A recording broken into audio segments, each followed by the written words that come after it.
Jiraadhu yaa rakkina.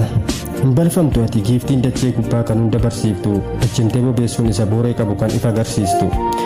Abshaan har'asi baruuf bortaatee bulta haaraa, gowwaa siimman karaaruuf dibatni kan kee daara.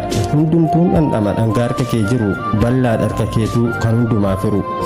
Kaan sodaa kee deema galaana yaabbatee, kaan jiraattuuf dhaba mararoo dhaammatee, innis mo'ate dhangaa dachee hirmaatee, kan ati mo'attes gaabbiin quboof nyaatee. Uumamni sammuu qabu hir'ina keetiif jooree, garuu wal faana miti jira kan bulus kooree. Natti meesarraa dhufte qabdaaree miseensummaa, kaaniif yoo hoolaa taate kaaniif qabda leencummaa. Ka'eensi gaafadhaa qabdaa mala dhaabbataa, situu mama dacheerraa fedhu gubee qaammata. Kaalluu gamtee qabdee quubsinaan siqiqii, namni akkasaa jajatee jedhaan miila naa dhiqi. Hunduu argaa keen fedhu sin jaallatu ciraa, yaalus baruu hin dandeenye anan diina keetiif fira.